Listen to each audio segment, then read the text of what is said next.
Well, good afternoon, everybody. I would like to call to order the Salem-Keizer Area Transportation Study for Tuesday, August 22nd, 2023, and we will call roll for the record for Marion County.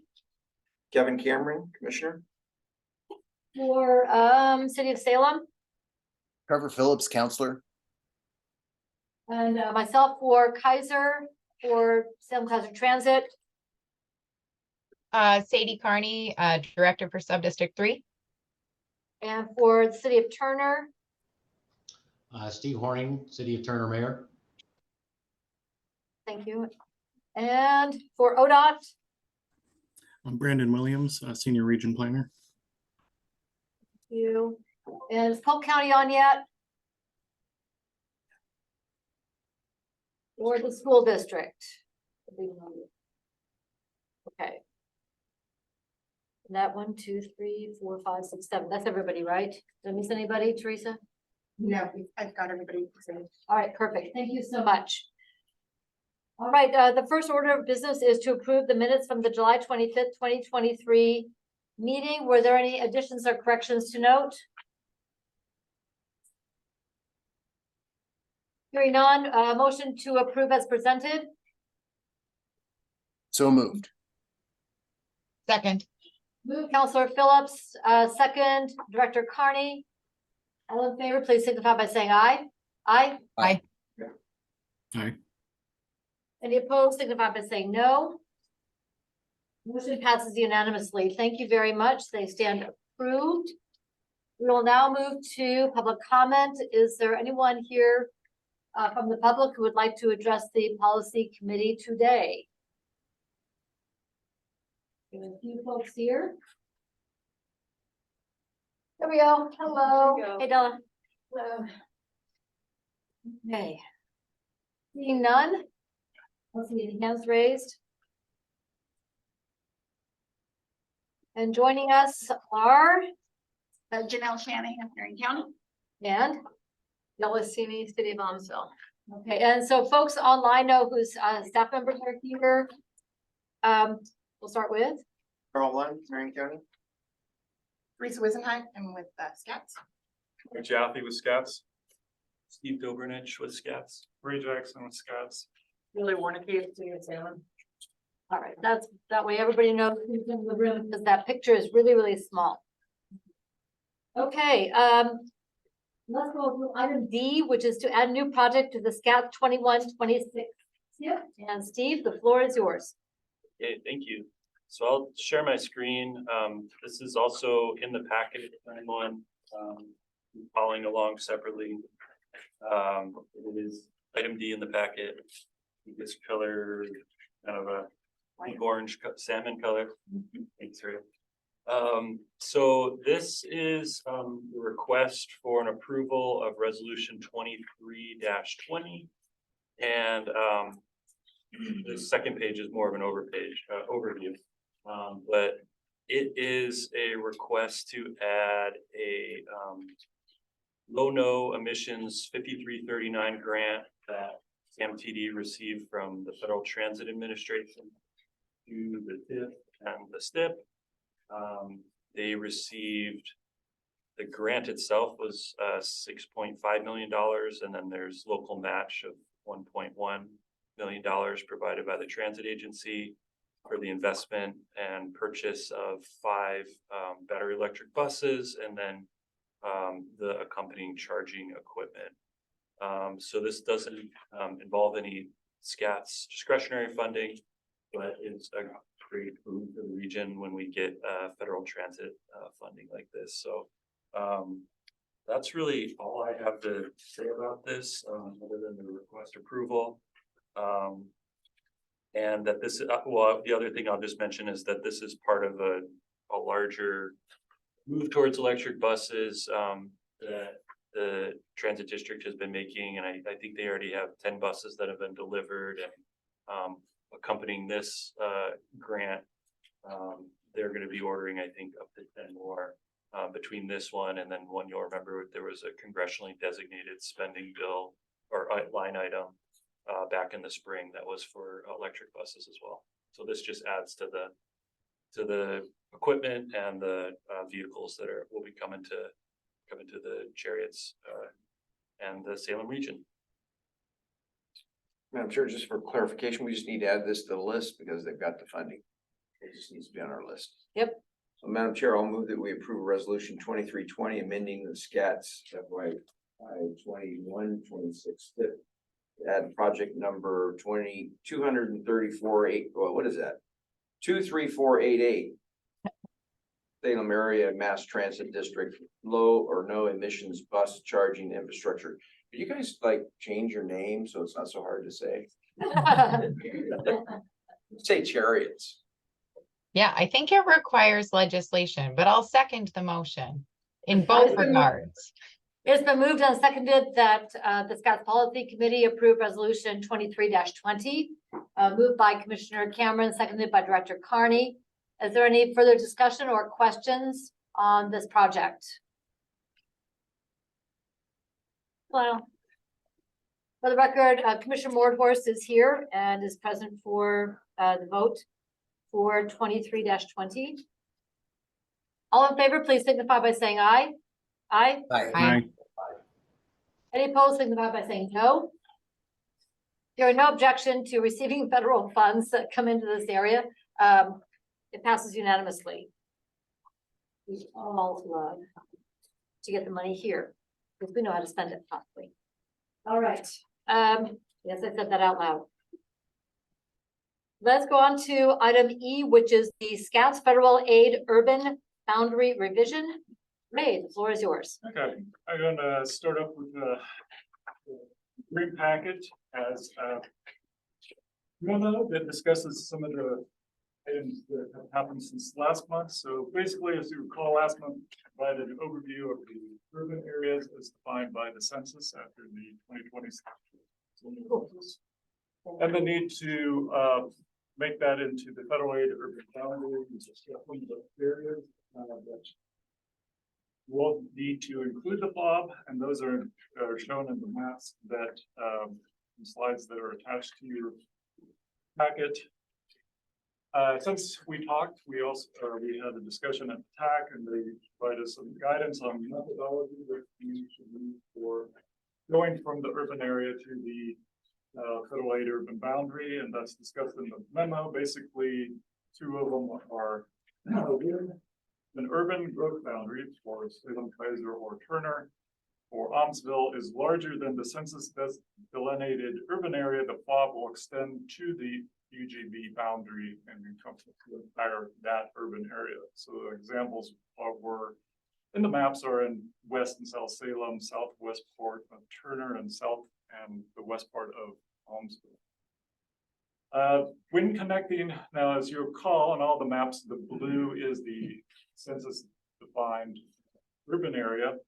And when we need to connect all the areas, we should do that by minimizing the amount of land that is outside the UGB, trying to follow the major roads to connect the areas. And that's what you see on the maps. And for everyone, I think it was Wednesday or Thursday, I sent out a map, a big map that shows the entirety of the area to give you a better view of what is correct, what is going on, because the individual maps you'll see the detail, but you won't see the entire picture. And so it's important to see how this all fits together. And I'll show this on the screen here in a second. And also in your pamphlet, there's a map showing what the existing FAUB looks like. So map A shows the existing FAUB in a very faded color to give you an idea of what we're working from. And keep in mind that each time the census does goes through and does the designation, they throw away everything before. And so similarly, we're tossing away the old FAUB and we're creating a new FAUB based on the new data and the new needs. Also in your memo, I provided some rather detailed discussions about the modifications compared to each of the maps that are included in your memo. So with each map, I tried to provide information on which part of the road is being brought in, or if the road is being brought in, or if the road is just being the boundary. Sometimes the road will be the boundary and be included in the FAUB. Sometimes the road will be the boundary and not included in.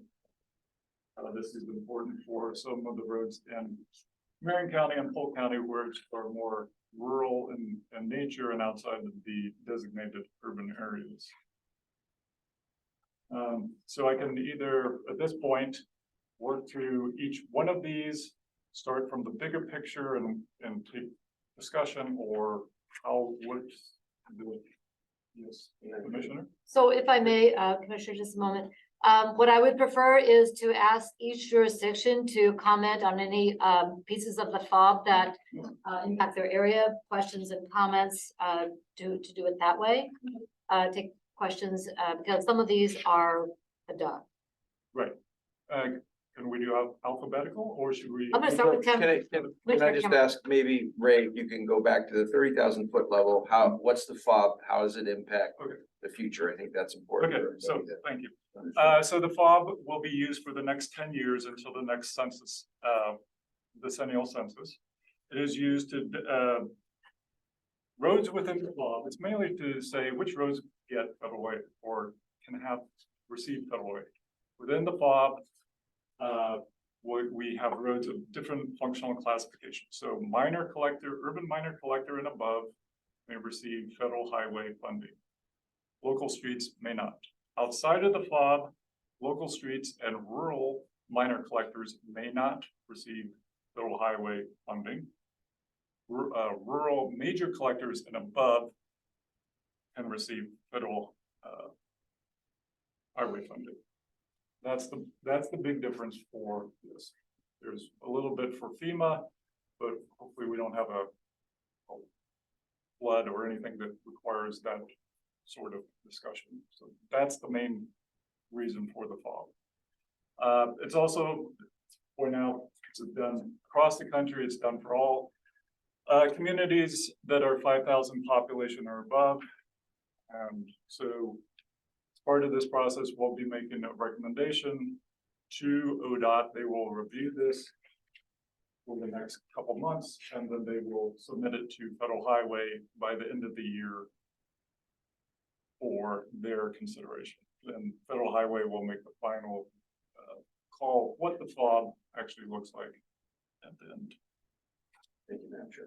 Thank you very much. So looking through our jurisdictions, I'm gonna start with, because this is the way I wrote you all down, Marion County. Were there any comments or questions on changes to Well, the FAUB? we looked at this map, I think, last Thursday or Wednesday, and I think we were pretty good with the map. I saw that you highlighted the 22 highway and the connection between Turner and because of that road and development out there. So I think we were pretty good with the way the map was, or that this draft updated map, we're good with it. So I give you my blessing. And Our blessing. And for everyone in the room, I highlighted, as mentioned, the road, the Turner Road connection and the Highway 22, because we were just trying to take the road and not any of the land around it, and you can't actually see it on the paper.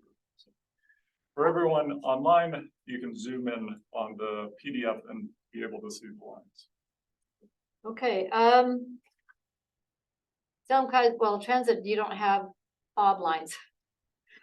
So, No, but we did review all of the proposed changes with an eye for transit service, and we have no comments.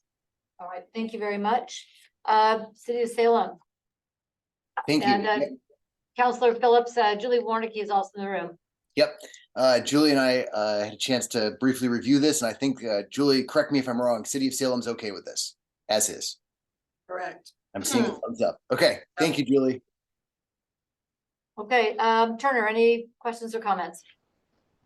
Well, missing last month's meeting, I can see there was a lot of conversation on a lot of this. It was kind of interesting to read the meeting minutes. In agenda item E, last time when they canceled the Mill Street rail crossing, there was a comment in there. that talked about, it was noted that working with railroad representatives can be complicated and time-consuming process.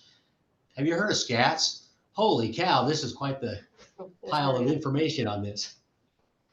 But the Turner looked fine. I wanted to know, do we need to let you know if we do have new roads that are inside the map that aren't showing? I've reached out to your staff and talked with Scott about that, Okay. so thank you though. Okay. I'd like to thank you, Mayor Horning, and I'd like to note for the record that Maria, Pressy from the school district is now here. So welcome, Maria. We are on item E on the federal aid urban boundary revision. Let's go to ODOT. Anything further on the development of the FAUB? No further comment from ODOT. Okay, Polk County. We are good to go, as is. All right. Director Pressy, did the school district look at this and have any comment about the FAUB? No comments from us. Okay. And I'm gonna ask, Bill, we're fine, okay. And Kaiser's good with this as well. We have no objection to the changes. I have a question. It shows along the river, orange, which is a proposed addition. Could you remind me why that is an addition? The UGB goes down the middle of the river or somewhere in the middle of the river, and the census only defined the urban area not to include the river, but for consistency with our methodology, we're just taking the middle of the river as an urban area. We haven't put in a ferry in. Okay, there we go. Thank you for giving me a reason why I care. Because putting a road down the middle of the river is not on anybody's radar, but methodologies for getting from one side to the other and connecting Marion and Polk counties. You have my attention. All right. I'm sure. Yes. Our ferries are electric already though, by the way. Okay. All right. Noted for the record. There's one hand up from Director Carney. Thank you, Chair Clark.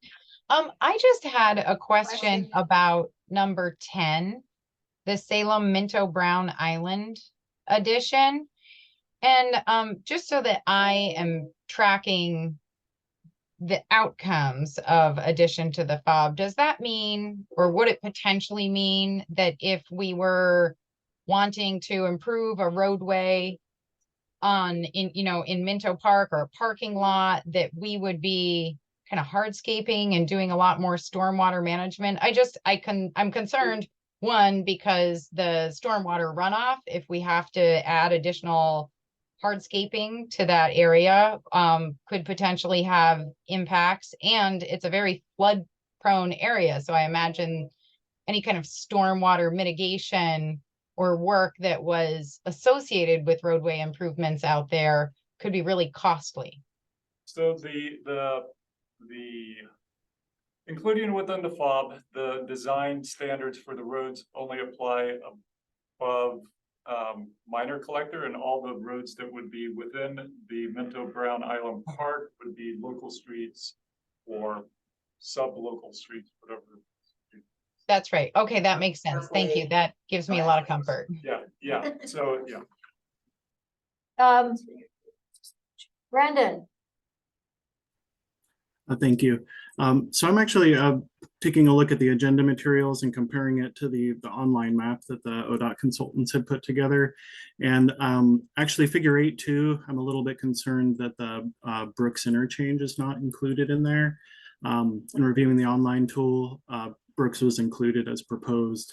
So I think I'm not sure where the suggested edits for 8.2 originated, but we'll want to talk about that, because that was my stance in our earlier tech meetings, that we needed to include that. It's included, Brandon, so it's not easy to see, but the line goes above depending on where you want the on ramps to start or off ramps. So I think it's easier to see on the PDF that I sent out, and here I'll do a quick screen share. Screen share that one. that'd be Yeah. great. Well, I think what you're describing is actually reflected on the online map as proposed. I just wanted to make sure the two were in Yeah, alignment. This area would be, I think it's fine. Which is, The north side is not in it, but Brook Lake Road is. So Okay, right. that's what we're working for. thank you so much for the clarification. I just wanted to be sure. Yep, no problem. And that's part of the reason I had GIS staff do something that fills in the colors for the areas, because it's not always easy to see what will be added on the maps that I laboriously made them paint and failed miserably over. Well, and I think to Director Carney's question, looking at Brook Lake, so the entire road of Brook Lake is included, both the entire road, correct? Yes, And but north of that, those are local streets or driveways. But my question is, one of the improvements for the Brook Lake interchange will include signalization of Huff Avenue. So is that going to change the functional classification for that? That's what I'm talking about. or Huff, Huff going north, what is the class? because we need to make sure we include that. If there's going to be any federal funding to make sure we can finish the signalization and the paving, because it's part of the project. I thought. Thinking about that. Does that include? I'd have to look. I don't recall.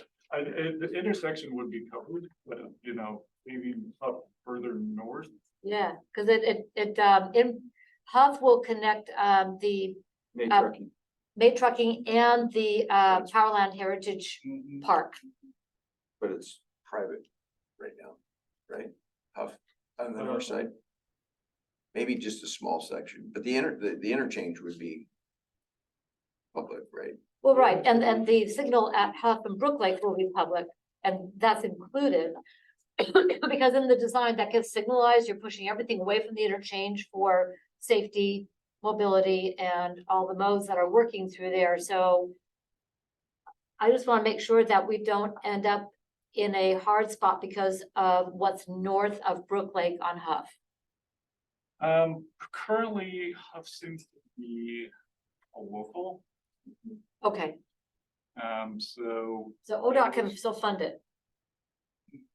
Well. I Part of the project?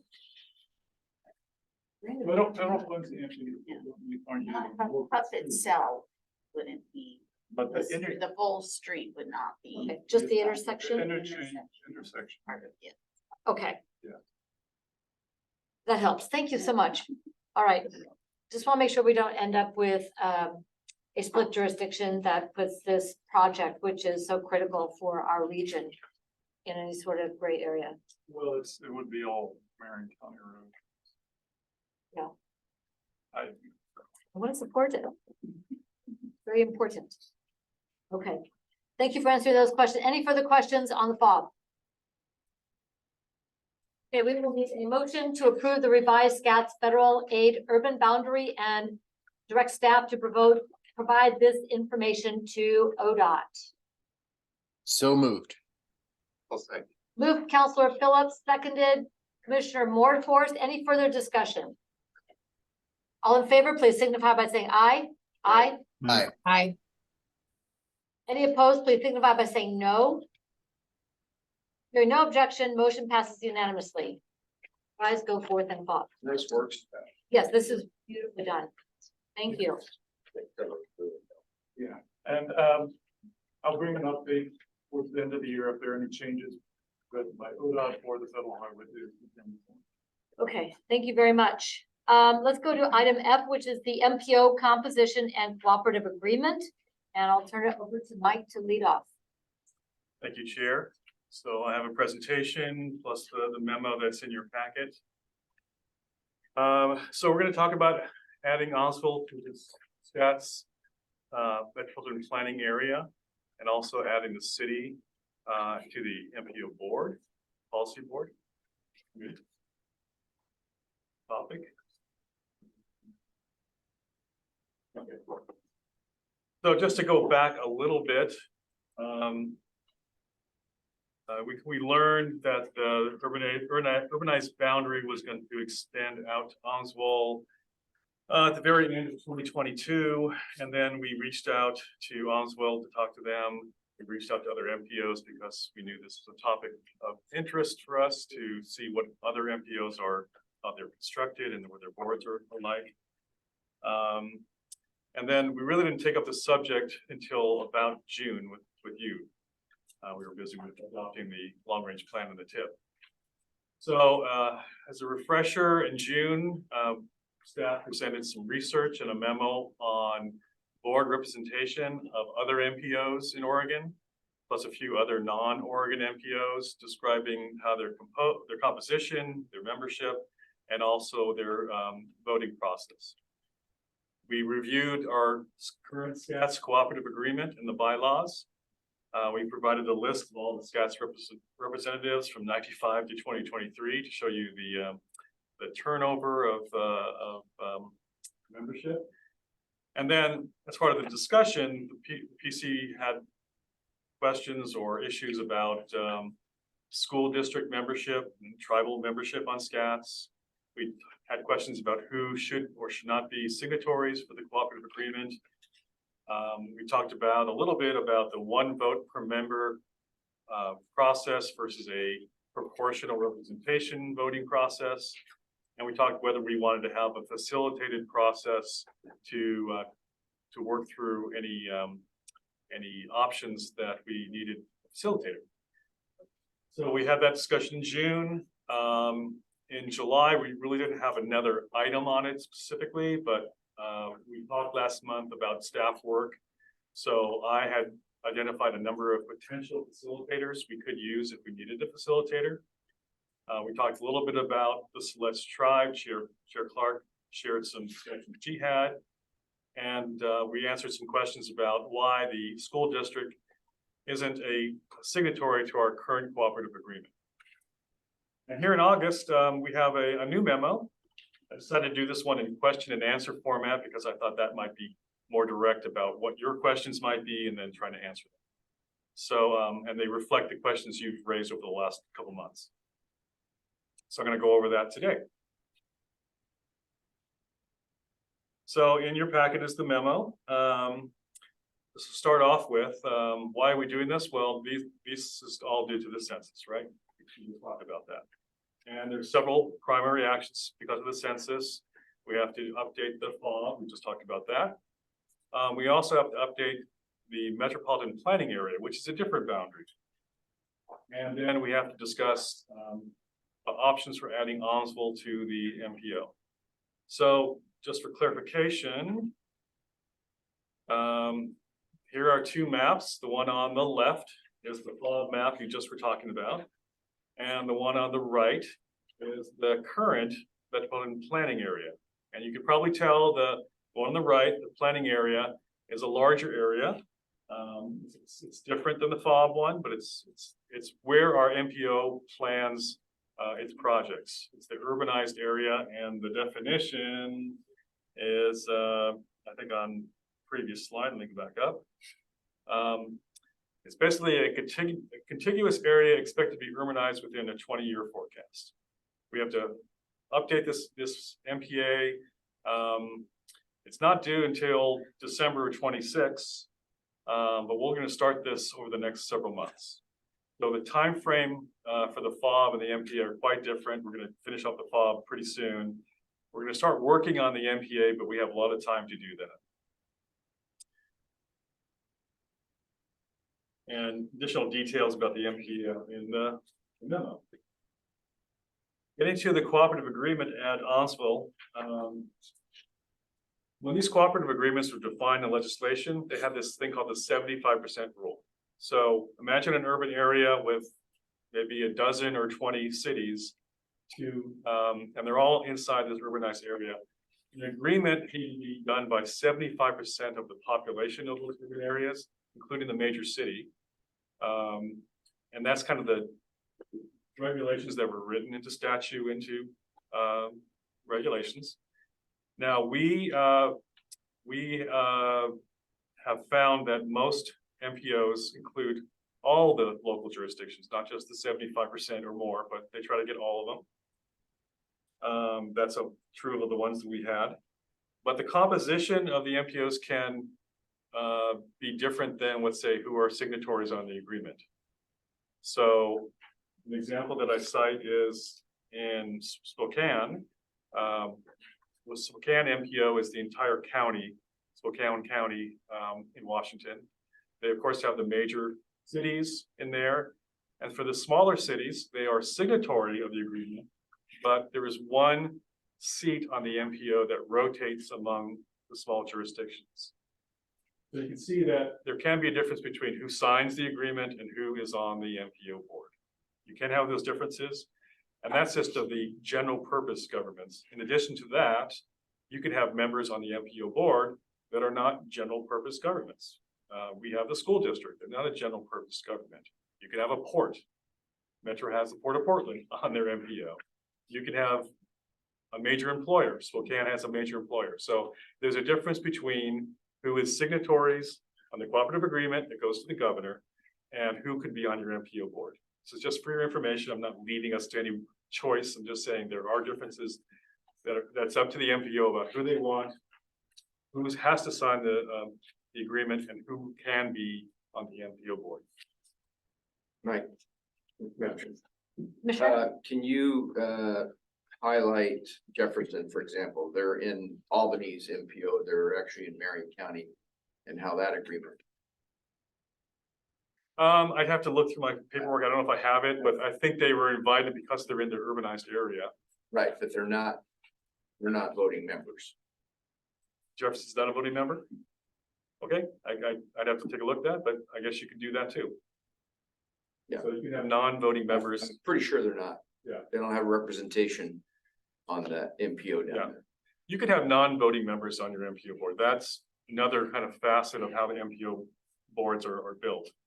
You can have non-voting members just to be there for the discussion and to give them input. So yeah, I guess Jefferson's like that. Pretty sure. Let's see. So I think it's Marion County That's what it is. declined to be incorporated. That's right. Okay, that's where I'm mistaken. So it's the county that's not. Carl, are you looking this up? Yeah. You did a little research. You did. I know. Probably haven't. You did a little packet right here. It's the county that's not represented on there, even though the city is in the county. Because they're primarily in Lynn County? No, they're in Marion County, city of Jefferson. No, but the majority of the MPO is in, Lynn County, Lynn. correct. so talking about Okay.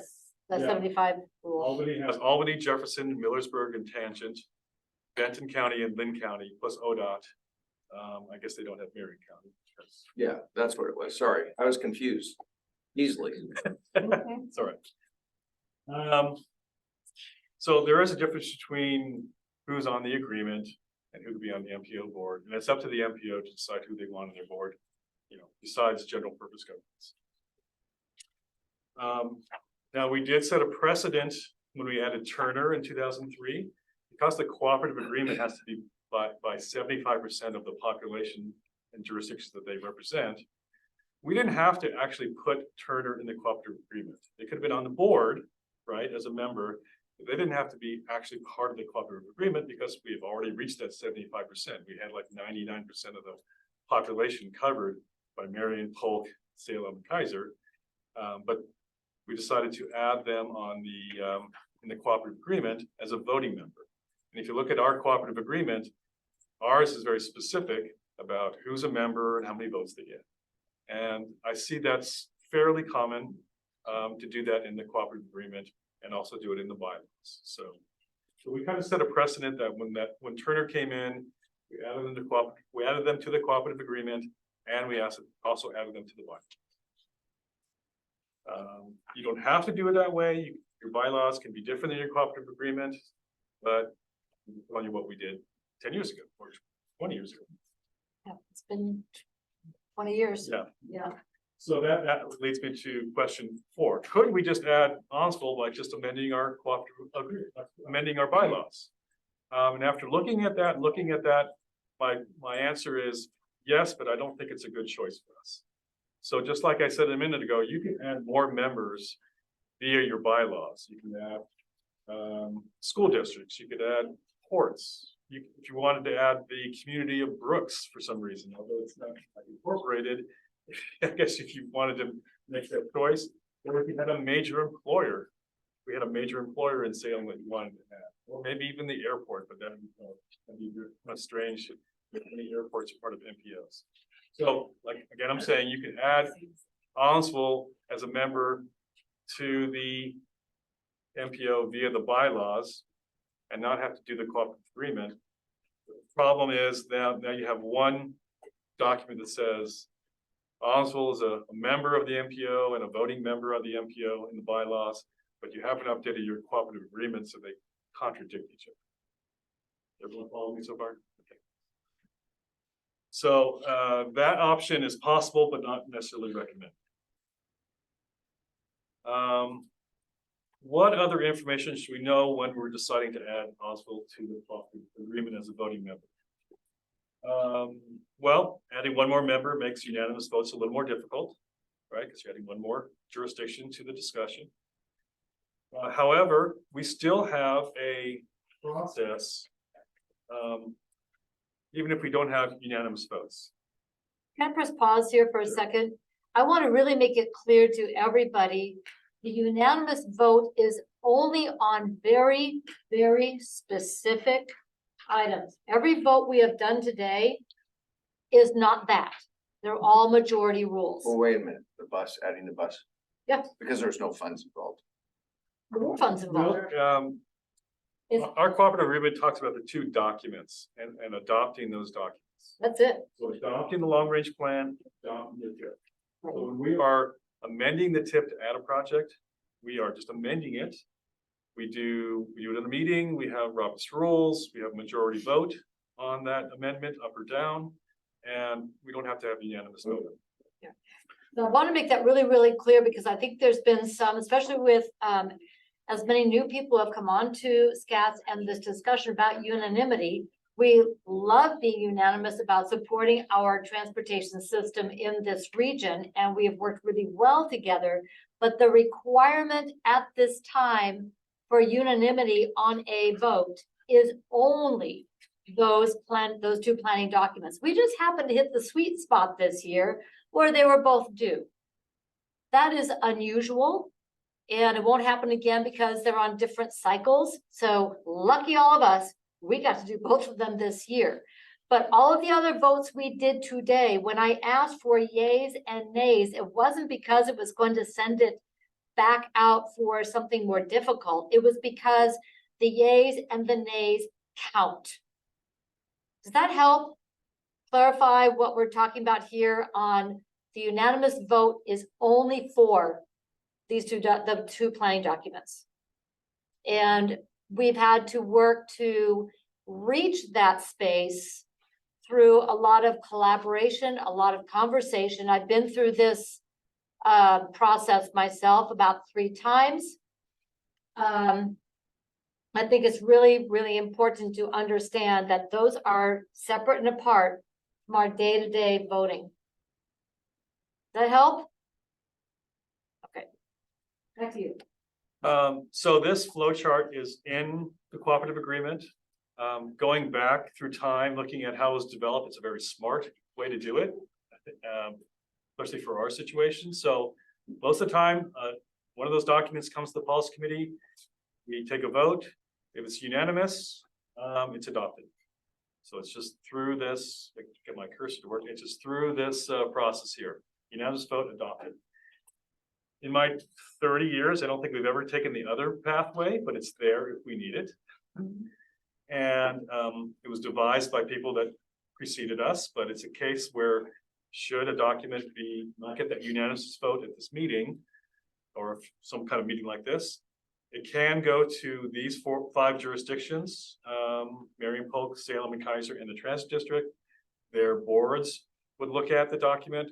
If they all say that they approve the document as developed in draft form, so uniform adoption required, then documents is approved. If one or more don't adopt it, well, then we go through a kind of a circular process where it's a non-uniform adoption. We go back for consultation among the parties. What do we need to change to make this document more acceptable? We go back to the policy committee for another vote, and so on and so forth until it's adopted. Like I said, never been used in my 30 years here, but developed by our predecessors in case there was ever a need for adopting the document outside of the unanimous.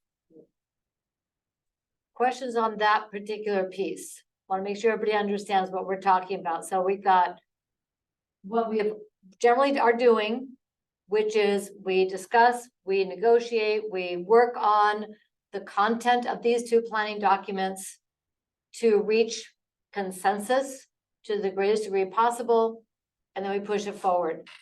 But we do have a fallback for taking it back to the 5 key jurisdictions, 4 of which are general purpose governments or general. Correct, general purpose government. Yes. Right. So question 6, back up here.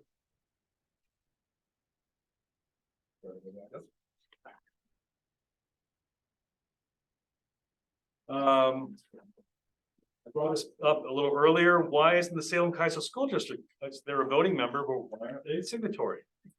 Well, it was actually kind of fun. I went through the whole history of SCATs, and before that it was called SATs before Kaiser. Incorporated. And at first the true MPO was the COG, and its 17 or 27 member board used to be 27 members used to be the MPO back in the old days. And they decided that wasn't an efficient way to do it. They delegated responsibility of the MPO to a coordinating committee, the SATs coordinating committee. I think things still had to go up to the board eventually for adoption, but most of the work was to be done by SATs. And it wasn't until later, in the 80s, they started looking at this and saying it doesn't really make sense that the MPO board still be the COG board be the MPO.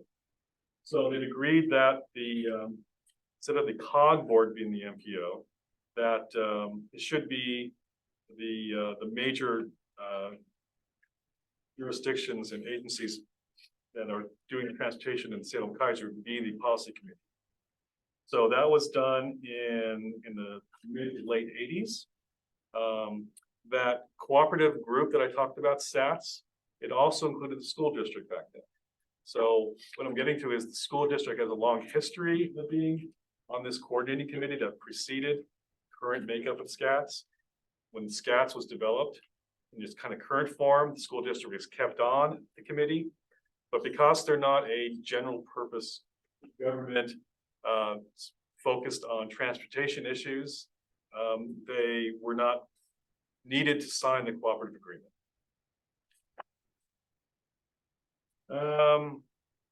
There's more in the memo that goes into details, which I can refer to if there's questions, but the short end is that long history being on the coordinating committee kept it into on the policy committee, but like I just said, not needed to be a signatory to the cooperative agreement. And Mike, can I jump in here a little bit? I do have some history over the last 17 years. We've had conversations with the school district representative over time. Why am I here? Because we don't build roads, we don't build sidewalks, we don't put in crosswalks. And I've always felt there was a benefit to me as a general purpose government to listen to the representative of the school district because of the intense localized transportation component of the siting of the schools. And it was really helpful to have that view at the table to say, have you thought it from this point of view? Or have you considered, or I like this project because it has an added benefit to our students, our families, our neighborhoods. So over time, when I've had those conversations, I have felt that I personally benefited, and that's why I'm glad to have Director Enos Presley at the table at this time. So I just wanted to throw that in there. Very good. That's a very good point and information. Question 7 had to do with the Cascade School District, which Commissioner Cameron, I believe, raised up in June. So I put that in my memo. We made a map of the school district to show its location in comparison to SCATs. So the tan area, the yellow areas are cities. The tan area is our current planning area. There is a little overlap between the school district and the planning area, but it's fairly small. It'll grow a little bit when we extend out to Osville. But as I mentioned earlier, school districts are not often put on MPO boards. They're only like 4% of most MPO boards. Yeah, it's not that big a deal. Yeah. But I want to make sure Thanks for the work. Yeah. we had an answer. So I think, was that all my questions? But I had one more. Oh, and tribal governments. So once again, I looked to see how many tribal governments are on MPOs. It's out of 396 MPOs, they said 4% have tribal governments. That's 16 MPOs that have tribal governments. This was done in 2017, so I think it predated Washington that added a bunch of tribal governments to their MPOs because of the state statute. They passed some state statute, and I think I put it here in 2019. And the Washington state statute says basically tribal government shall be a member of MPOs. So there's going to be more in Washington, but nationwide, very few tribal governments on MPOs. And in addition to that, we're required to consult with the tribal governments as part of our TIP and our plan. We've been doing that for many years now. In fact, we have a formal process as part of our SCATS consultation process for developing the TIP and STIP. And the ODOT and the federal agencies closely reviewed those things because they have a lot of interest in making sure we are consulting with the tribal governments. So there is a process to have their input in our work already. So. And if I could also point out, the government seat for the Siletz and the Grand Ronde are not within the physical boundaries of the MPO. The tribal governments, the Siletz and Grand Ronde, they own property within and conduct business within the current boundary of the MPO and our respected national nations. If our MPO included the government seat of a tribal government, I would think this might be a different conversation.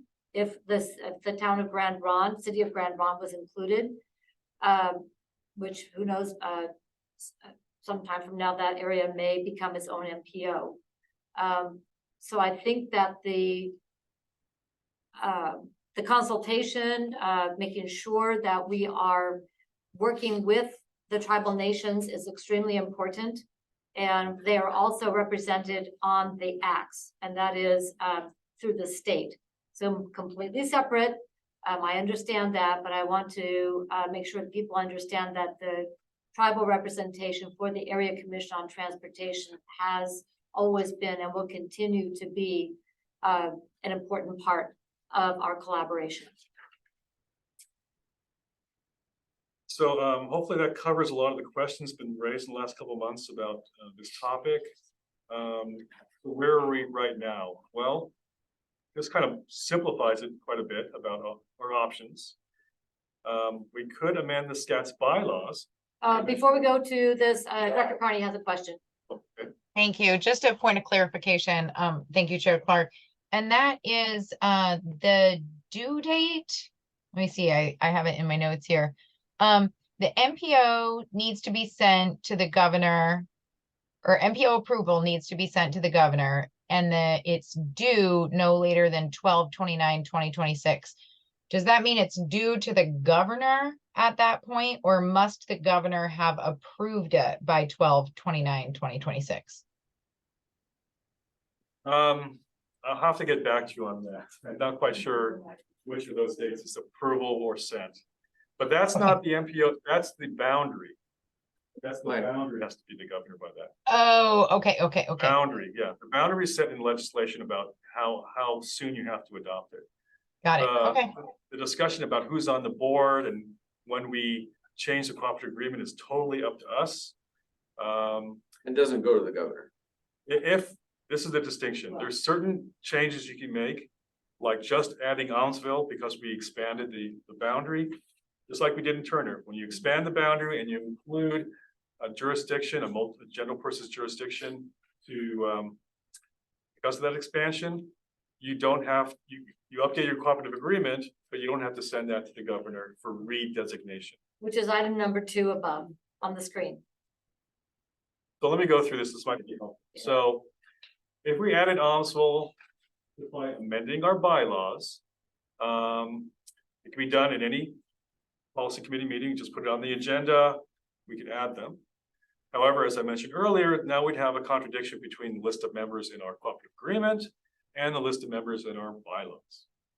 Unless Almsville was added as a non-voting member. I suppose that's a far distant possibility, but that it can be done. Option 2, which is probably a more realistic option, is to amend the cooperative agreement to add Almsville as a member. We would create an amendment number 2 to the cooperative agreement, just like we did for Turner. Turner was amendment number 1. We get all parties to sign that amendment. We still need to update the bylaws, and it results in a similar addition, like I just said, as when we added Turner. We do not have to send that new cooperative agreement to the governor for redesignation. However, option 3 is adding Almsville to the cooperative agreement, and then we make other changes to the cooperative agreement. It could be changes about representation, number of representatives per jurisdiction, or it could be a change in how we vote. You know, does one jurisdiction get more votes than another jurisdiction? Or instead of the unanimous vote, it could be something else. So if we make substantial changes to the proportion of voting members, the decision-making authority, or our procedures, then we have to be redesignated by the governor. Now, it's not impossible, of course. It's probably very easy to get redesignated by the governor because we've all agreed to it, but it's just an extra step we have to go through if we make those additional changes besides just simply adding them. And then, of course, we'd have to update our bylaws. Mike, Commissioner? is this one of those agreements that we have to unanimously agree to, the way our agreement is? No? No. Okay, Well- just the majority of the voting members. Well, I think if we didn't have, if the current signers plus Almsville, you know, would be probably the way to go to amend the cooperative agreement. If for whatever reason we can't get to that point, but we still want to amend the cooperative agreement, federal regulations say 75% of the population represented by those jurisdictions could be the signers. Of the general service. Right. So not to pick at anybody, but let's say Turner didn't want to sign this agreement for whatever reason. We don't like this agreement. Well, we could still pass an agreement, a new agreement. It wouldn't be an amendment, it'd probably be a whole new agreement. And Turner would just not be part of that, not be a signatory. Yeah, so it can be done. No one still signed anyway? I mean, if we're voting and no. Say again? So if the current group were to vote on an updated cooperative agreement and it's not unanimous, those who vote no still can they just didn't like it, but you know, majority rules, and then that becomes the new agreement. Yeah, I mean, not that I'm promoting this, but let's say the group says, we just want to have Salem, Kaiser, the 2 counties in the trans district. That's it. You know, we're gonna create this new agreement. we're gonna change other things in the agreement. We're all gonna sign our name to the agreement and send it to the governor. They could do that. And then on top of that, they could change the bylaws. And the bylaws, they could say, oh yeah, we want those 5 on our MPO board. Plus, even though they were not signers, we're gonna have Turner, we're gonna have Almsville, we're gonna have the school district, we're gonna have Brooks, we're gonna have my next door neighbor. They can put anything they want in the bylaws that might be a little different than the signatories. So that's an extreme example, but all the governor needs to see is, has 75% of the affected populations and the jurisdictions that are represented by the 75 approved. So that's not what I recommend, but you know, it's just a distinct possibility. Okay. So we've got some, thank you for, number one, this memo was extremely helpful, really helped us understand, you know, where we came from and how this organization has been constructed over time. So this is fantastic. Really appreciate the research that went into this. I really appreciate boiling down our options to these 3. And I feel that the options in front of us really do boil down to these 3. If somebody thinks that there's an option number 4 out there somewhere, that we can talk about that as well. To simplify things further, is there anybody here who really wants to move forward with option 1? Or shall we focus on 2 and 3? I'm opening the floor to comment.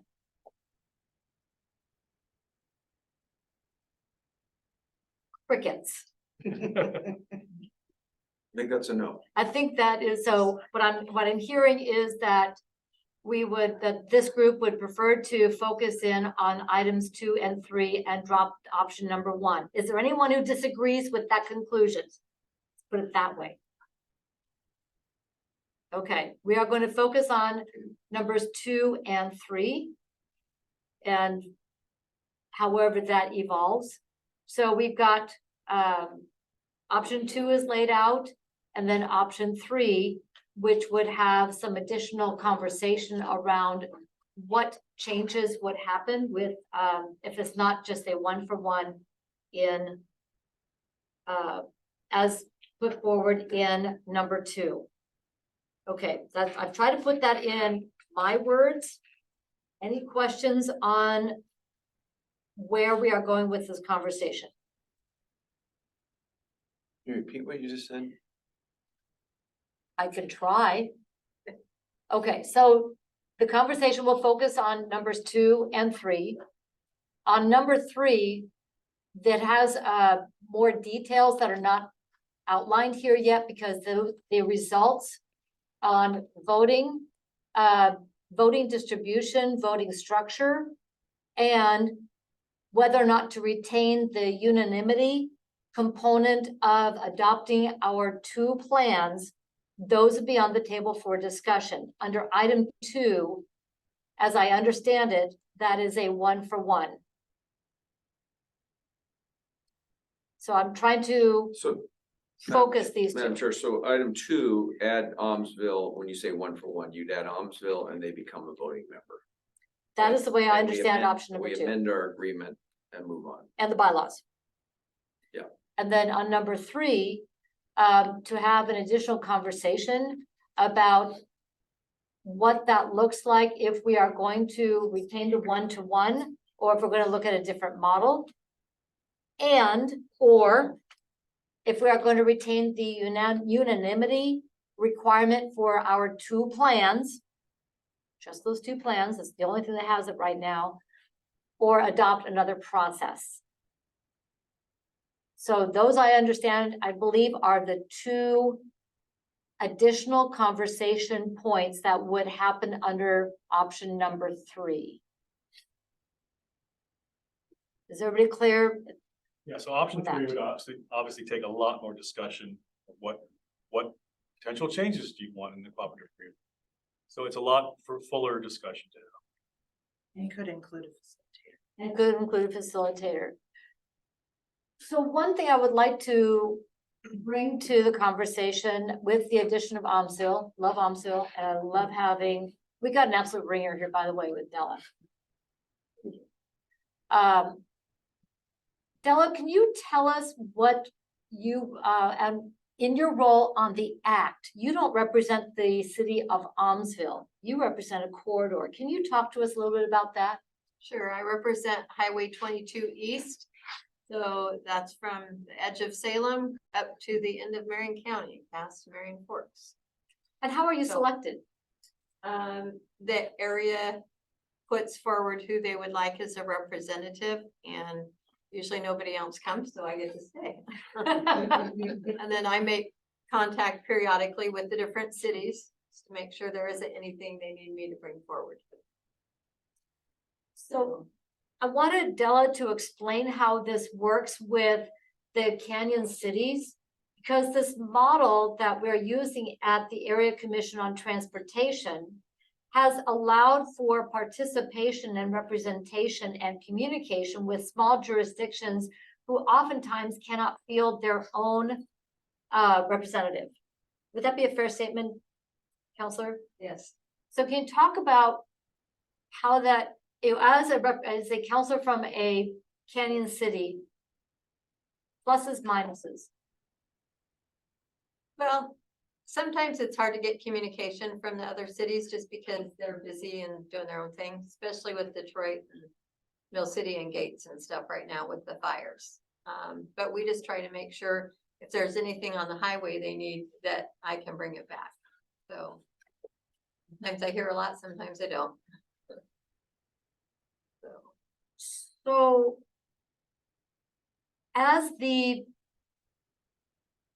our urbanized area continues to move up the canyon, and I have no doubt it's going to, we saw in this FAUB that a tip of Staten was just glanced. And we're going to see continued growth in Staten and Sublimity.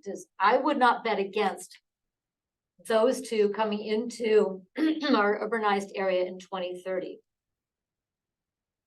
So the reason I bring this up is because we have the opportunity to look at the whole of the Canyon cities and a representation model where, yes, we would have these signatories being all of the general service governments, but representation done in a way that works with those small jurisdictions to have a voice that they have selected, that knows what's going on and is informed, and then is bridging that communication in a way that I think would be more difficult for the smaller jurisdictions to be able to engage.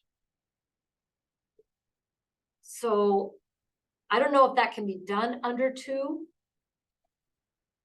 To look at how the vote is done for Amsoil to, if it's now or later, to include that in the bylaws on that would represent a corridor, or the portion of the MPO from a certain boundary eastbound to be selected by the general service governments in that area. I just want to bring that out there. Madam Chair, if I may. Yes. So I think what you were just saying was, outside of Almsville, up the canyon. But this, to me, as a Marion County Commissioner, I represent all the way to the Marion County border, over to Polk County, all the way up to the Aurora Airport, right? And the city of Salem. And I don't know that the expectation would be to bring concerns from Mill City or Idana or Gates to this group. Yet. Right. I won't be here when they come into this MPO. I doubt it. I'll be dead, right? Well, maybe not. My dad's 90, drives Uber in town, so we'll see. Okay, I'm impressed. Yeah, he'll pick you up. So I'm not sure. I want Almsville and I want Turner to be represented on this. And they, you know, Marion County has the most incorporated cities of any county in the state of Oregon with 20. So you think about the big ones, you take them out, and you got a lot of little towns, and we have to help them out a lot. But for this group, this is the SCATS border. So I want to really focus on that. And you might be thinking, yeah, come the future, we have somebody on this board that understands further up there. I like option number 2, because the reason I like option number 2 is that this group, since I've been here, and I know I sat on this group as an alternate with Sam when Sam was here, and I think we've pretty much done, I didn't understand the 2 unanimous votes that you just talked about until you said that today. I'm learning every day. But this group is pretty much, I think, been very representative of the needs of this community, from the core of the biggest city in Salem, which I represent as a county commissioner, all the way to Kaiser, the East Salem, which if you incorporated East Salem, it would be like the 3rd largest city in Oregon. We call it New Marion. We already have a name for it. So I think that there's an opportunity just to bring Almsville in, keep it going, and let's move on. And we don't have to spend a lot of time figuring out anything else. That's my opinion. Thank you. Appreciate that. Mayor Horning. Thank you, Chair. I kind of feel the same way. It's interesting when you talk about Turner was added 20 years ago, and that actually set a precedent. And adding Almsville makes sense to me because it's a neighbor town there. But when we talk about potentially down the road, if Staten gets in there, or however that all moves, you set a precedent, and so now it's a simplified process. And so if this has been doing this we're set up this way for 20 years, and it's been working just fine, I feel that's the simple way to keep it going, and it sets a precedent for those other smaller towns out there.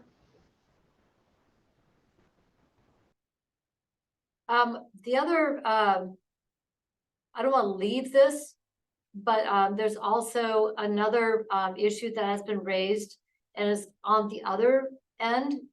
And had some great conversations with Councilor Phillips. And so I want to give Councilor Phillips the opportunity to share some thoughts from the point of view of Salem.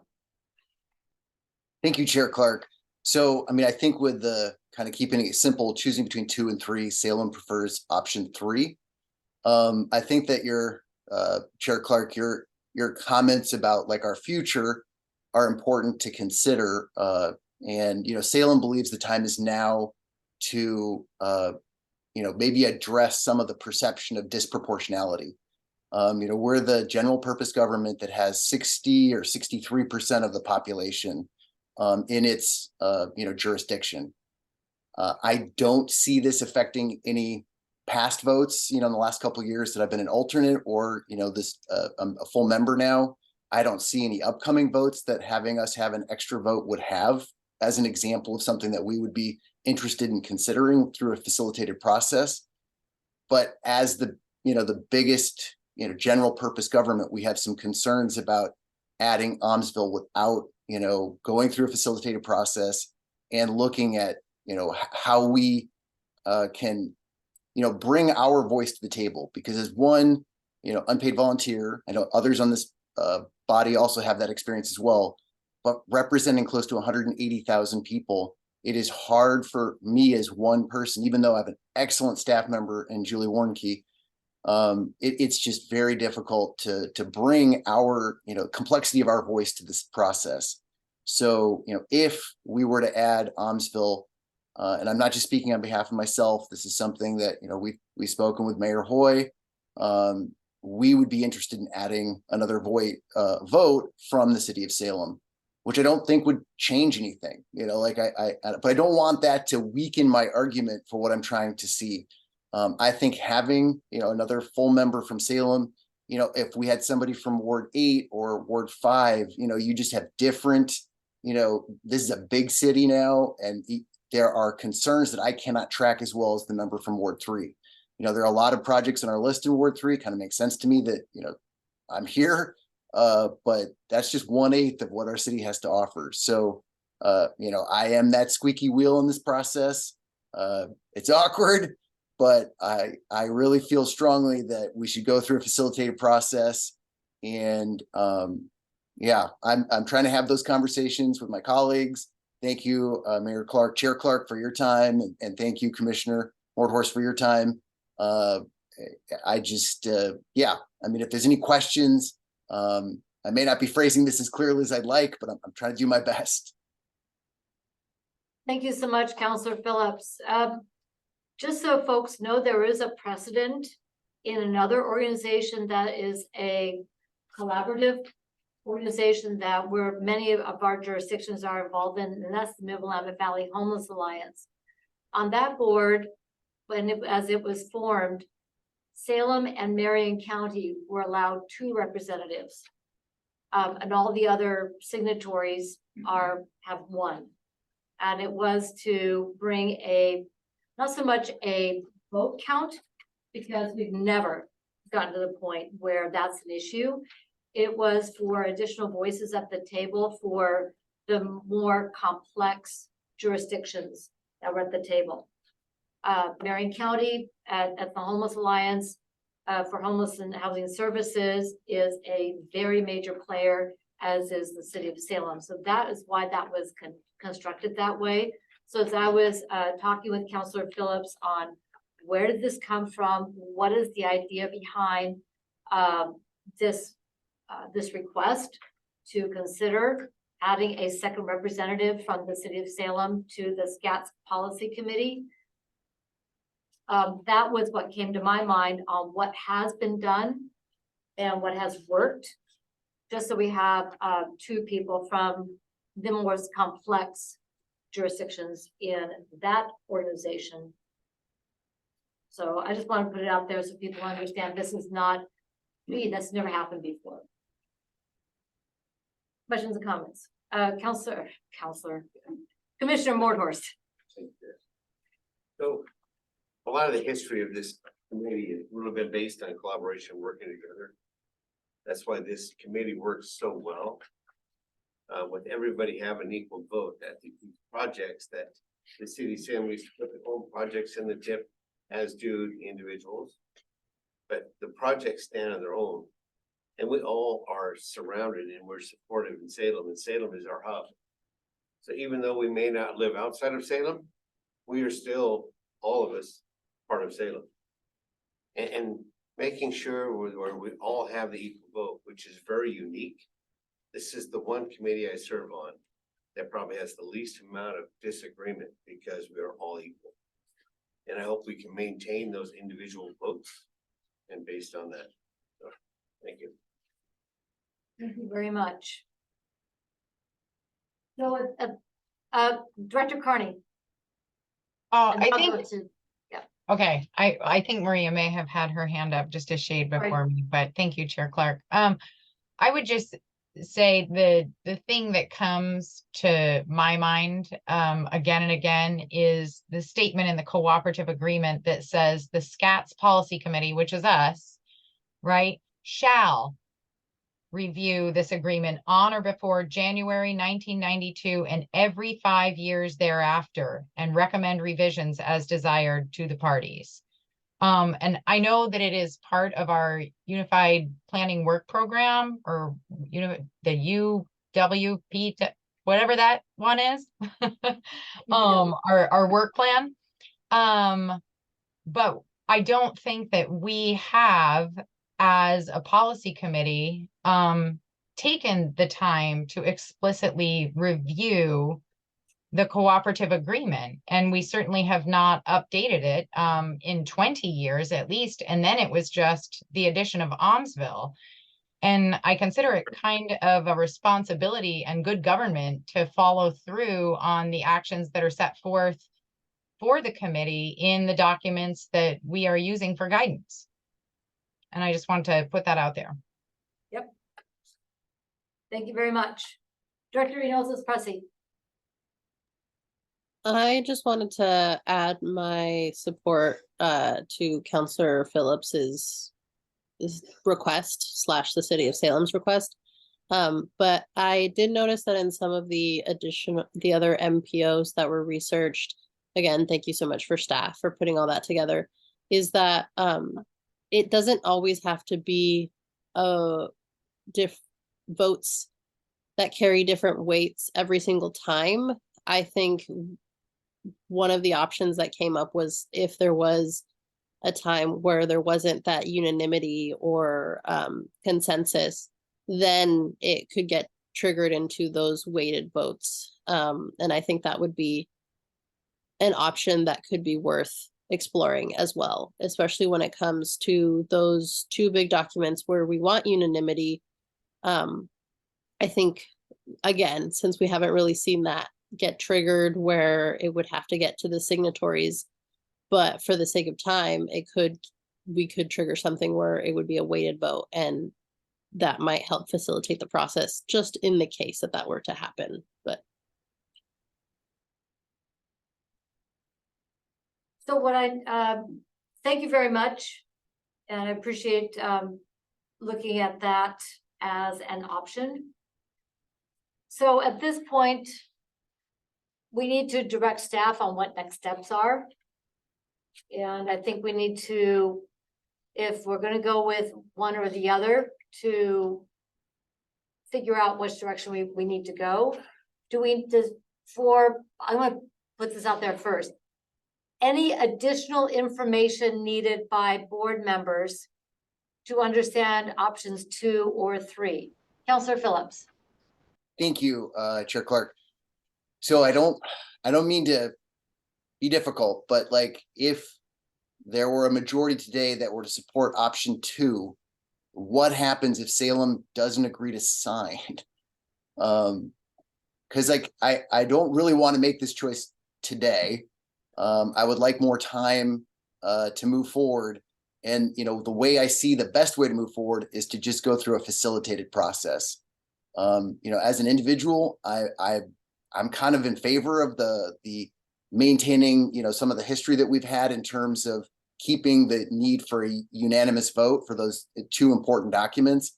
I'm not really looking to change that at this time, but I don't think that we've really, as a city, had time to consider that option. We're just looking at the question of, the makeup and, who the voting members are and who the signatories are. So my preference would be to have a facilitated process. And my question to staff is, what happens if we don't sign? Good question. Can you give me a minute to look at it? Maybe once more discussion, and I'll get back to the counselor's question. Okay. You asked a tough question there, so we'll have to look that up. And I'll go to Mayor Horning.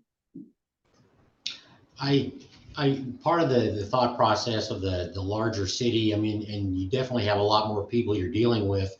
Would this set more of a precedent for if the county said we represent all of Salem and all of the county, or the transit system, they represent everywhere a car drives on the road? Is the same thing if they came back and you had different representation on the board?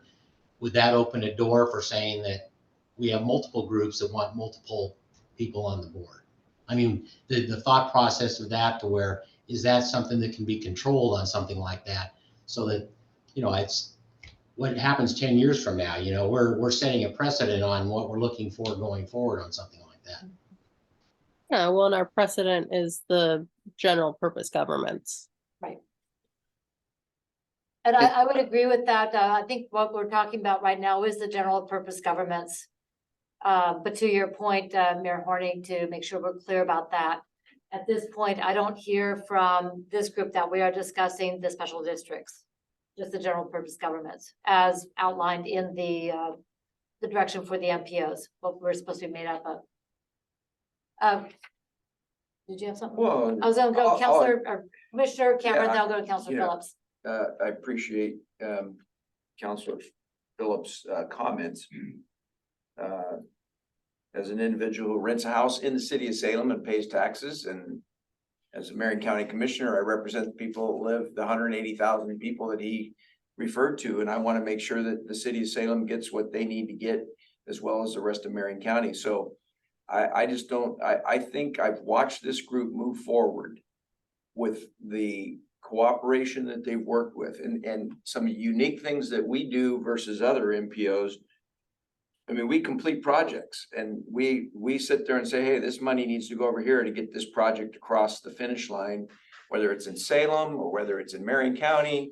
And we work together. I don't see that changing. I heard the counselor say he doesn't see that changing. So if it's not going to change, I don't know why we need to go through this process. And if you're right about that, it's not going to change, then let's just move forward and have everybody in this room work together like they have in the past. And I know you represent the city of Salem because you're on this. I represent the city of Salem because I'm on this, as well as Turner, as well as Almsville that's going to be coming into this. So I think if people are discounting the fact that we are looking at the broader picture, whether it's approval of grants for buses or whether it's approval of a road that intersects Salem. We just added, we're going to add to the FAUB, we're going to have roads that are going to Turner and Salem. We all see the big picture here, and at least I see the big picture here. So I think saying that any one person represents a bigger pie, I take offense to that. And I represent every citizen in the city of Salem, except for West Salem. In the city of Salem on the east side of the river, I represent them. And in Kaiser, I represent Kaiser. So I take that as a serious representation when I'm talking to people and listening to people. And I don't care if they voted for me or not. I represent everybody that is a citizen of those areas and Marion County. So I don't know why we just don't move forward, because if this has worked, and you said it 2 or 3 times, you don't think it'll change. We should just move forward and keep working together. So I'm in favor of option 2. Before I go to you, Councilor Phillips, Mike has an answer. Yeah. Well, I'm not an attorney, so this is my best interpretation of the regulations. So imagine a scenario where we have a new cooperative agreement that has Almsville, but Salem decides they don't want to add that sign onto that cooperative agreement. That would be a change in the structure of the MPO. And then that change would have to go to the governor to be redesignated. However, I don't think the governor would redesignate it because it conflicts with the designation of an MPO that includes the central city of the MPO and the 75% rule. So I think you can go through that process. If Salem did the sign, try to get redesignated, they turn you down for those reasons. And while they turn you down, the existing agreement just stays as it is. And that's actually in the statute. It says an MPO designation shall remain in effect until an official redesignation has been made in accordance to this section. So to exclude Almsville from coming in until there was a new agreement. If Salem decided not to sign on to an agreement that added, it would exclude them. So looking at this from another lens, and I'm sorry, Councilor Phillips, I'll come to you in just a second. But to Director Carney's point, if we went with option 2 right now and calendared to have that conversation around the other 2 issues, the cooperative agreement does not have to remain static for the next 20 years. If it is the choice of this policy board to continue the conversation while taking the step to bring in Almsville, we can do that. And as Mike pointed out, we can structure that on our own timeline, but not deny Almsville access to being a part of this group while we have that larger conversation.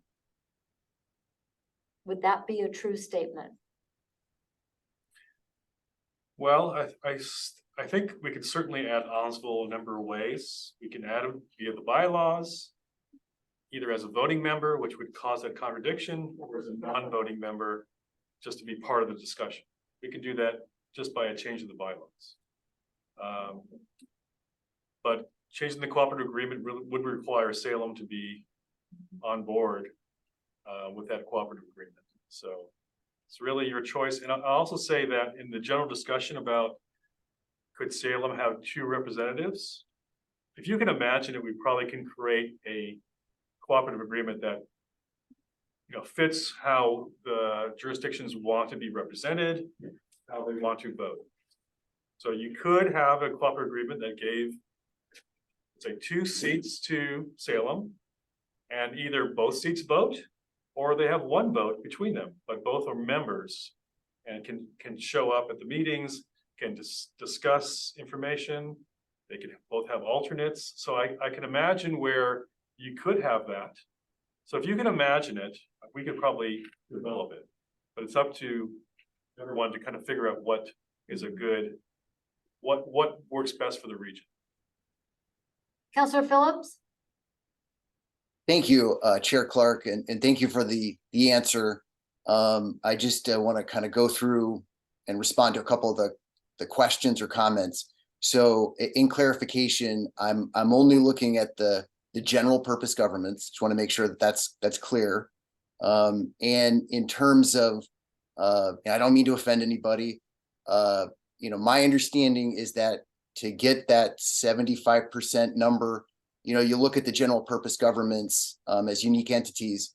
So I think in this case, the counties are the unincorporated parts of like outside of the city of Salem. I understand that as commissioners, you guys represent the entire county, but for the purpose of this body, I think the emphasis is outside of our city limits. And I guess that's also a question to staff to make sure that's, my understanding. So in that sense, we're still the general purpose government in this body for this, MPO or whatever it's called, acronym wise, that has, not just a majority, but like 60%. So it's kind of maintaining, a perception, outside of this body. There are times where Salem sometimes can be ignored. And we just, I think personally that intuitively it makes sense that we would want to ask these questions now as our body's about to expand and include at least 1 new member. And I mean, at a minimum, I think we should go through a facilitated process. And I'm not sure that like my simplistic approach of like, yes, let's add Almsville and add a new vote for Salem. I don't know if that's the best way to do it. I would like the time to get a facilitated process so we can kind of look at that. And then just again, I wasn't looking to make any changes to the need for unanimous vote on those 2 important documents. So I'm trying to assuage people's concerns, just the general purpose government, and create an understanding of where we're trying to come from. And again, I'll say for the 3rd time, I don't want it to weaken the argument that I don't anticipate any major changes in votes, because we do really want this. Like, the flip side of, well, why would you want to do this? Well, why not? Like we really feel this is important. And it could help us in, 5 years or more out. I think it's hard for all of us to forecast that far out. As far as I can see in the timeline, I don't see any major changes coming. We're not looking to create any secret coalitions. This is just for kind of perception and getting, the acknowledgement that we're a relatively big city. So again, I'm just trying to communicate clearly where we're coming from. And, my understanding at this point is we're going to continue to advocate, strongly for position 3 in that we would like, a facilitated process to move us forward. If, we want to get Almsville, I'm fine with having them on. And again, it's not just me as a representative for the city of Salem. I think it makes sense if they're here as a non-voting member. In the short term, I'm glad to have them here. But I don't want to weaken our position at this point. So I'm not ready to move forward with plan 2, really advocating for a facilitated process moving forward.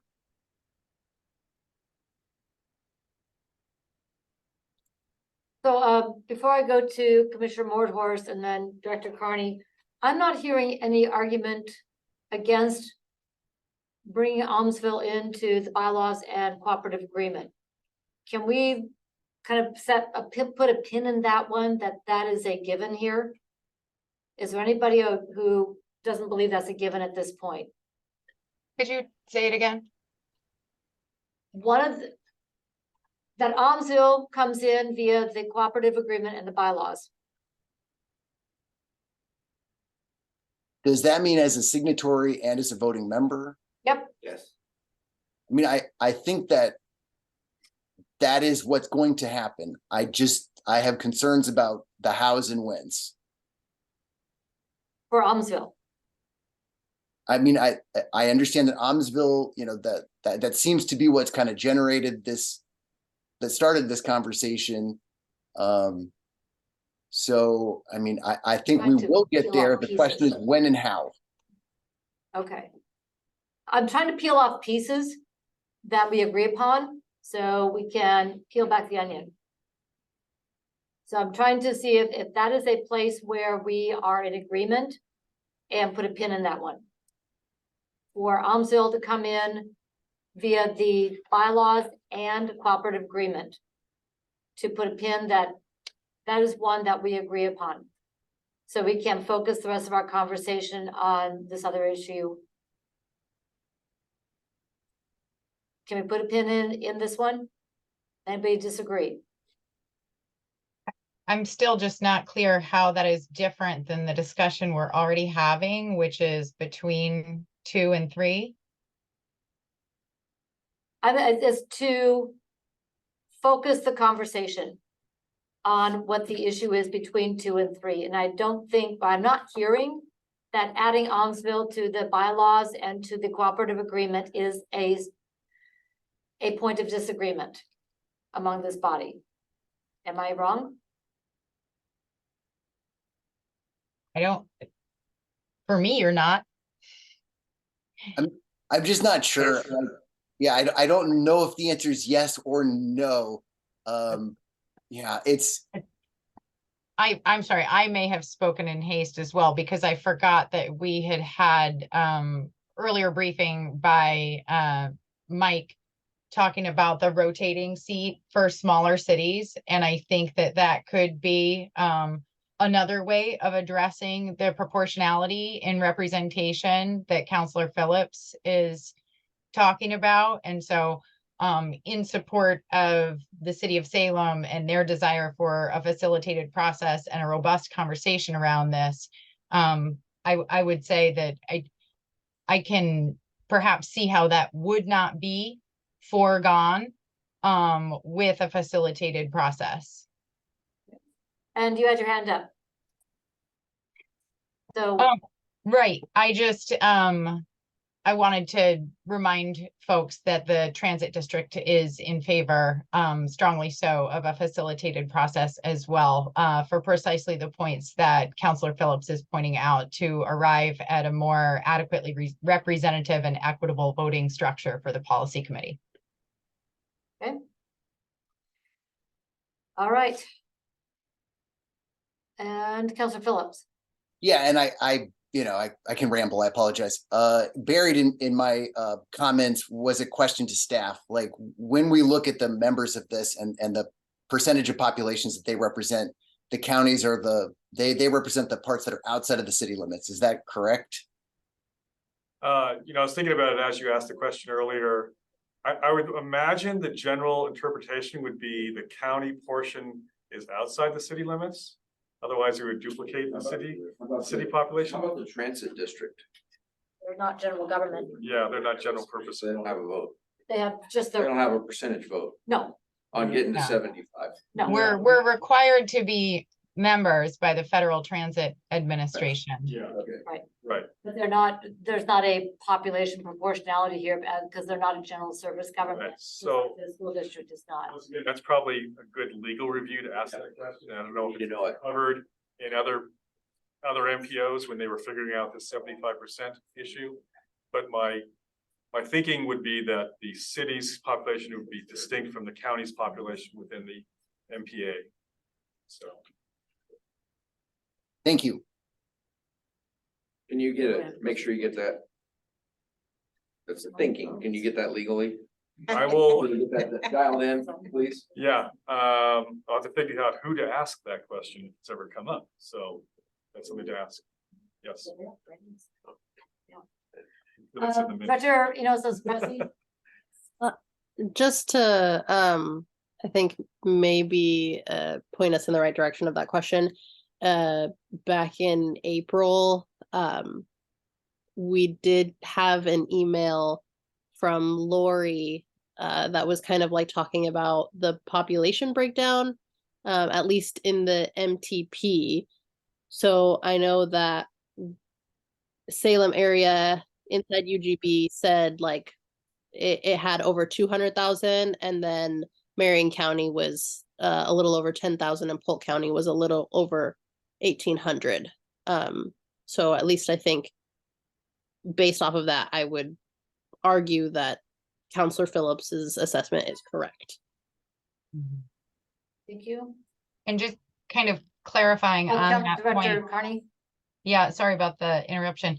And just clarifying on that point, when projects are submitted for consideration and we're adding them to the tip, I think the ones that come from the city of Salem come from city planning staff, and the ones that come from Kaiser come from Kaiser planning staff, and right?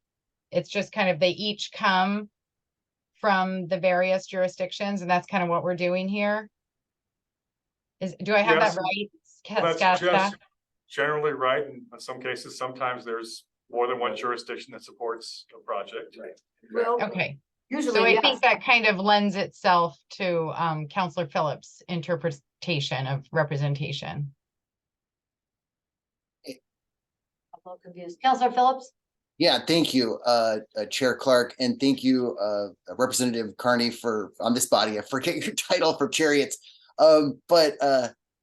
So I just want to assuage people, like, no, the city of Salem, at no point in our conversations have we wanted to make a change to the completion of projects. Like, we still want to see the projects that we prioritized already to be completed.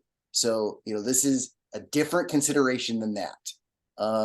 I mean, Mayor Clark, we've spoken several times. If you can remember kind of the intangibles of having another person from Salem there to speak on behalf of our 180,000 people, I think could be really beneficial from a variety of reasons. And again, I don't want the fact that I don't see any major changes as a consequence of adding both like a Salem vote and the Almsville vote, going from 8 to 10, I think are the numbers. I just think having that extra body, that extra person voice in the room will help us be more effective. I do not think we become unwieldy. But again, no major change. We want to see the projects completed. And we have 8 members now. If we added Almsville, there would be our 9th member. Then anything above that would be 10, and et cetera. Just, I think you said 8. I forget what numbers you said, but Yeah. So in we go from 8, which is our current state, to Right. what I think I'm proposing is 10. We had Almsville and another vote for Salem. And I don't think 10 is unwieldy, right? In my experience with committee sizes. And I appreciate everyone's consideration. Thank you for your time. Happy to answer any other questions. I'm going to go to Commissioner Mordhorst. So just one final thought I want to share with everyone. So the city of Salem has 1 vote. Salem Kaiser School District is also Salem has a vote. Chariots does not have a vote. They do. They do have a vote. So there's 3 Salem votes right there. Plus the commissioner is also for Marion County is a Salem vote. So there's 4 people involved in the Salem group. For Turner, they have 1 and the commissioners 2. Kaiser has 4. Polk County, we have 1, but 2. Oh, Trans District, yeah. So it's kind of the same thing. I guess it's all pretty well equal. But these smaller communities, when they come in, very someone I've ever heard. And that's a challenge. We start weighting votes. Now we're not on equal ground. whether we want to be or not. I'm really curious to hear if we could possibly hear what the TAC had to say about this at their meeting. My person on TAC is a great mentor for me. We throw things back and forth together. Yeah, but I'm also I'm leaning, I would like to see 2 put in with Staten. Almsville come in with 1 vote. Thank you, Commissioner. I was just thinking, listening, but also thinking about something Counselor Phillips said about having the second voice in the room. And that is something that can happen now with a second appointment from the Salem City Council to be 2 voices. And since votes, I cannot think of a time in my 17 years where we had a vote issue on a project. So the vote issue to me is secondary to voices at the table, and City of Salem can do that now. Can appoint a second counselor to be present or online to both participate fully now. To assist in making sure that the voice, the conversation does come from 2 people. When we come down to a vote, I will continue to state, as from my experience, it has never come down to a matter of vote on any of the projects because they are so well vetted. There's been such great conversation. There is such robust community involvement in the development of our individual transportation system plans, which are a requirement of the general service governments. And we represent those projects from our TSPs. And then in collaboration with the plan, the strategic plan of transit, and working in collaboration with our school district. So that can happen now, today, without changing the vote numbers, but having 2 voices at the table. I have no problem with that. I would support that as well. So just for clarification, as I compare the bylaws to the cooperative agreement. Cooperative agreement says over here, Get this figured out. voting membership on the SCATS policy committee shall consist of 1 member, Marion County, 1 member, Polk County, etc. 1 member, City of Salem. Voting member, 1, so they get 1 vote. 1 vote per member.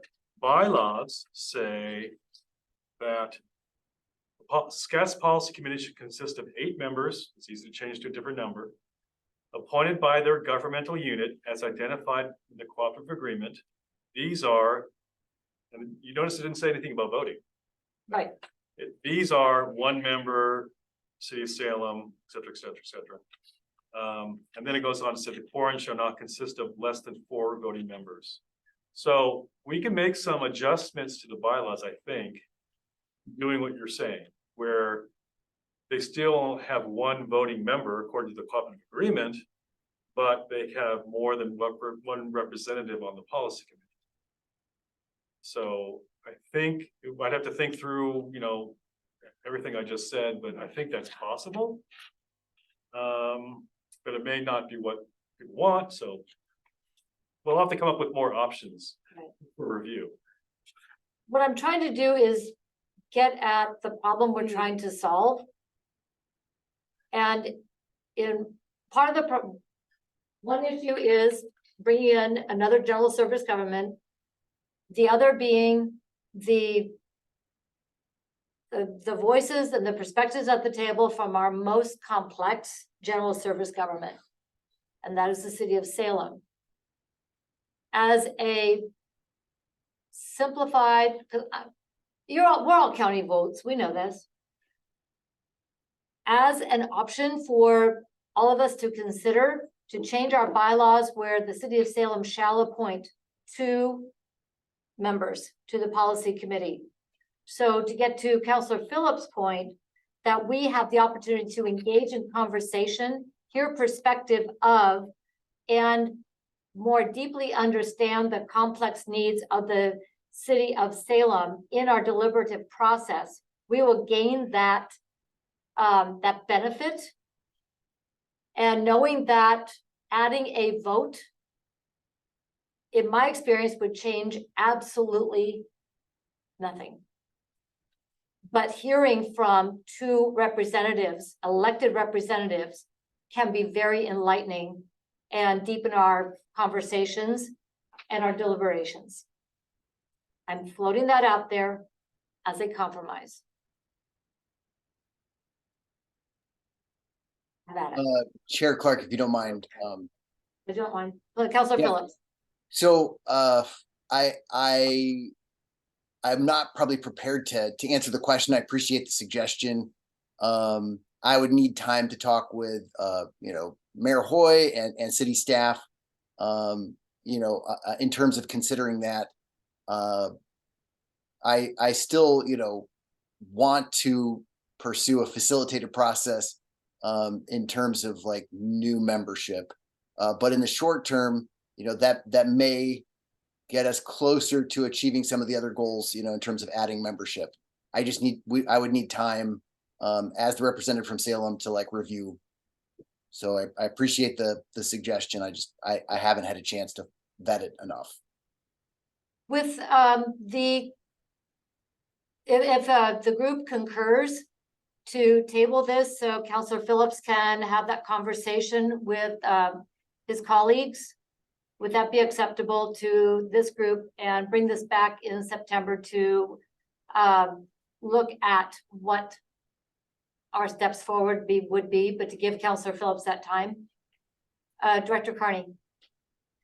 Could we either, just so that I can adequately represent this conversation to the transit board when we meet later this week as our policy committee representative, could we maybe type what you are proposing into the chat? So, because I'm afraid I won't be able to wait for the meeting minutes. And I think that we would like to be thoughtful about it as well. I don't know if there's anybody on SCAT staff that could reflect what you're proposing. May I suggest that Teresa, The video of this will be available. the video will be available, and Teresa is the one taking the minutes here, and would a draft, you understand it would be very drafty. So this is what No. you said a few minutes ago, adding a second seat for City of Salem on the policy committee Yes, through the bylaws, yes, and it's still only one vote right. on any voting matters, and adding Almsville as a regular voting member on the board. Yes, And that's basically that's what I said, that's the essentials of that. right. People. And Mike, just so I'm clear, if we did that, number 3 applies, has to go to the governor, correct? Or not? Correct. I don't think adding a second seat. Doesn't have to go, because that's amended. Salem, I'd have to think about it. I don't think adding a second seat for Salem changes a lot of things, as long as they only have one vote. Right. I would like to get other heads to talk with me and see. And I'm not too worried about getting redesignated. It takes more time but I think whatever, if the area figures out what they want, I don't imagine the governor, not that I know the governor, but I don't think a governor is going to say, no, you can't have what you want. So. No, I think that approval by the governor really depends on our putting together a thoughtful, comprehensive, agreement that meets all of the requirements for US DOT. At the end of the day, it's about getting the money here, meeting our grant obligations under US DOT, and doing it in a way that we can get the projects delivered in a fiscally responsible fashion. That's, I believe, what the governor's office is gonna be looking for, and we already have that. So I would agree that's not gonna be a barrier. So at this point, thank you for a very, very comprehensive conversation. I really appreciate everybody's input and look forward to continuing conversation in September to refine our options, to see if we can reach an agreement and to what extent. So at this point, I think we'll go ahead and table and close out this part of the conversation and have Councilor Phillips go back and have that conversation with his council. Are we good there? All right, thank you. We will now move forward then with item G, the tip modifications, and I believe that is in blue. Robin's egg. Okay, so I know we're running up to 2 o'clock, so I'll just do this really quickly. The tip modifications, there are 6 on the list here, and I'm just generally, I think the majority of these, 5, I believe, are administrative amendments that were staff level decisions and are captured in the table. The second one down is the Mill Creek Crossing, which was a policy committee approval at the last meeting, so you have seen that one before. I'm just gonna leave it open if there's any questions about specific projects. I'm happy to do my best to answer those, but these are, you know, the last month's report on approvals and changes that have taken place to the tip. Thank you very much, Steve. Are there any questions on the tip modifications as presented? Going once. Did we get a letter, by the way, Yes, did go ahead. we get an email? Do you want to go through that? Yeah, sure. So one to mention, I guess in a little bit more depth, so the Hillficker Lane to Commercial Street project, the city of Salem requested to add $1.3 million in city funds, local funds to the project to help with the completion of the construction. And we did get one comment from the public, not specifically about the amendment itself. It was a comment on general,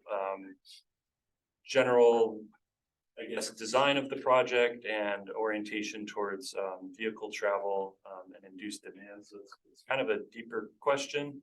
I think beyond then the amendment level, just because this was a project that was previously approved and put on the project list, and the action here was to add additional local funds. You know, this is, we put comments from the public into the packet so we can take those into consideration. But in this case, it was a staff approval, so I went ahead and included the amendment as is. Okay. All right, any questions on that? Councilor Phillips? Yeah, we support this project and have, and we wanted to see it completed. I don't agree with the comment from the public, but I hear it. We support this project. And then Julie, do you have any additional comments on this? No. Okay. All right, moving forward. Thank you very much. Under other business, the next Oregon Transportation Commission meeting will be on 14th of September in Eugene, and then November 9th in Portland. Our next policy committee meeting will be on September 26th. And the next TAC meeting will be on September 12th. And you have a list, Dr. Carney, I see your hand. I think, oh no, that's the cursor, never mind. Okay, it's like, wait, it's the wrong spot. All right, and then we also have an update, and thank you to Mike and your team for keeping us up to date on where our planning projects are going. This has been really, really helpful, so we know where things are. I don't think we have another OMPOC meeting scheduled, do we? Not October? Well, the one over the summer was canceled. I'm not sure, probably October. Okay, so that'll be on our next. I just wanted to, Yes. all these things in the matrix, just want to make you aware that a lot of people are going to get invited to participate in the household survey. So Ray could probably give details, but there's gonna be invitations to your constituents to ask them to be part of it. And if they get questions about what is this, you may hear about it. So we are telling you in advance about it. They've done the pilots of these surveys. Now they're doing the full implementation of the surveys. So just want to make you aware, people online aware that those surveys, the survey invitations are going out. Okay. All right, so if people go, what is this? We know. Legitimate. Because we electeds just love being surprised by things, said no elected ever. Yeah. And we want to encourage you to support it. You need to get the data about travel, so. Fantastic. Counselor Phillips. This is just a general question to staff about, I think, an upcoming attraction. I think there's going to be maybe an update on the Kubler-Cordon Road study. And my question is that coming next month? And will the staff who did that, that study, will they be present? Yes, and yes, she will. What about the consultants? Consultant did The this. consultant. Consultant there? Don't think they'll be available. I don't think they're available. Okay, so Janelle, are you going to lead the presentation next? I don't know about Salem's We will see if we get. part, but they'll figure it out. And Julie, I mean, I think maybe I'm in the position where I should ask. We would like the consultants to be there, maybe if they're available. If they're not, at least we asked. It would be nice if a representative of the consultant firm was there from our perspective, since our staff, since our lead staff, We might know exactly who. our lead staff working on it left to go work for that consultant. But, So you can come over for lunch. Oh. Oh, I just wanted to say, Yes. we made a very significant point, Councilmember Phillips. We made a very specific point of, trying to listen to City of Salem as much as possible, with everything. When we were doing the, budgets, we suggested, 6 projects budgeted for, Marion County, 4 for City of Salem, and City of Salem chose 3 and 7. So and then that, I think, reflects the methodology with which we looked at that project, because we tried to think of everyone and listen to everyone. Okay. All right. It's like 7 roundabouts, counselor. Yeah, I look forward to the discussion and update as to what's coming next. Those 2 intersections. Too bad we can't put roundabouts. We had no land. Yeah, seriously. Roundabouts of some of those intersections along Cordon Road, I think would be actually a really good addition and much safer. With that, the time is 2:01. Thank you all very much. We are adjourned. Thank Bye. you. But,